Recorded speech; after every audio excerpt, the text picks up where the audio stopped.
জয় মা, জয় মা, জয় মা। আমি আপনাদের এই মহাবীরের অদ্ভুত সুন্দর একটি মূর্তি দেখাচ্ছি, যা বহু শতাব্দী প্রাচীন, এটি ভীমপুরা নর্মদা তটে অবস্থিত। এই গ্রামটি মূলত ভিল প্রধান এরিয়া। আপনারা জানেন ওরাও, সাঁওতাল, ভিল, মুন্ডা এই সম্প্রদায়ের বাস এসব জায়গায়। এই ভিল সম্প্রদায়ের মানুষেরা এনার আরাধনা করতেন। ইনি এখানকার গ্রাম্য দেবতা। এই গুজরাটের অন্যান্য গ্রাম্য দেবতার সঙ্গে ইনি এখানে পূজা ছিলেন।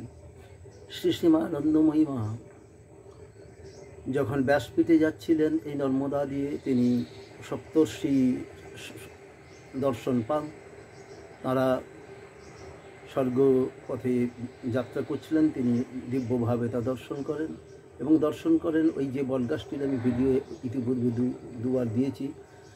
সেই বটগাছের তলায় বহু সাধু সন্তরা তপস্যা করছেন, তা তিনি দেখেন। সেই মতোই তিনি এখানকার আশ্রম করার একটি ভাবনা তার মাথায় আসে এবং ভক্তদের তিনি বলেন যে তোমরা যদি পারো তাহলে এটি খুব ফলপ্রসূ হয়, কারণ অল্প সাধনাতে মানুষ এখানে সিদ্ধ হবে এবং এটি খুবই জাগ্রত এবং শক্তিপীঠ। তো তারপর মার এখানে ঘর হয়, মা এখানে আসেন, বাড়ি থাকেন।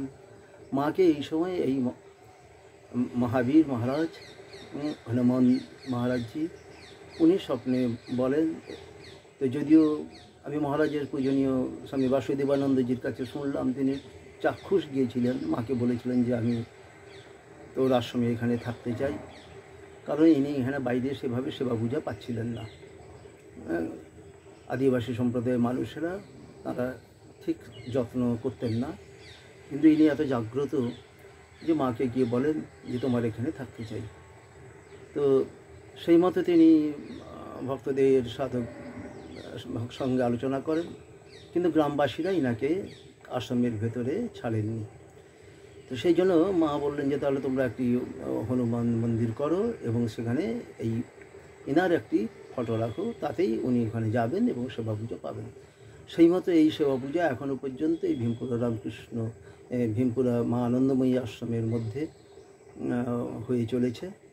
এবং এটি এখন যে ক্যাম্পাসের মধ্যে আছে, এটি এখন রামকৃষ্ণ মিশনের আন্ডারে, যে এই আপনাদের দেখাচ্ছি এই যে বিরাট বিল্ডিংটি রয়েছে, হ্যাঁ, এই যে সামনে যে বিরাট বিল্ডিংটি রয়েছে, হ্যাঁ, এবং দূরে এই যে আপনার কালী মন্দিরটি রয়েছে, যা আপনাদেরকে ইতিমধ্যে দেখিয়েছি, তারই আন্ডারে এটি রক্ষণাবেক্ষণ হচ্ছে। তো আমি এই অত্যাশ্চর্য সুন্দর কাহিনী শোনার পরে আমি লোভ সংবরণ করতে পারলাম না। বাংলায় আজকে এই মহাবীরকে নিয়ে একটি ছোট্ট আপনাদের জন্য ভিডিও করলাম। আপনারা দেখে জানবেন, যারা পরবর্তীকালে কখনো ভীমপুরা আসবেন, নর্মদা পরিক্রমা আসবেন, তারা ইনাকে অবশ্যই দর্শন করবেন। এনার নাম তো এই মুহূর্তে আমার মনে নেই। ইনি মহাবীর, অপূর্ব সুন্দর। তিনি দাঁড়িয়ে রয়েছেন, একটি হাত উপরে মাথায় স্পর্শ করানো এবং ছোট্ট দুটি চোখে তিনি দেখছেন। তিনি ভীষণ জাগ্রত, মহারাজের মুখে যা শুনলাম।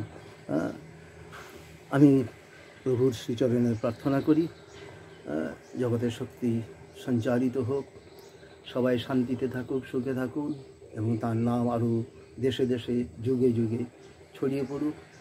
তিনি রামদূত, তিনি শান্তির বার্তা আবাহক, শক্তিদাতা মহা দেবতা। তিনি যেন আমাদের শক্তি প্রদান করেন, আমাদের যেন শুদ্ধা ভক্তি, বিবেক, বৈরাগ্য লাভ হয় ঈশ্বরের চরণে, এবং তিনি যেন আমাদের কৃপা করেন, দর্শন দেন। এই প্রার্থনা রেখে এই ছোট্ট ভিডিওটি এখানে আমি সমাপ্ত করলাম। জয় মা, জয় মা, জয় মা।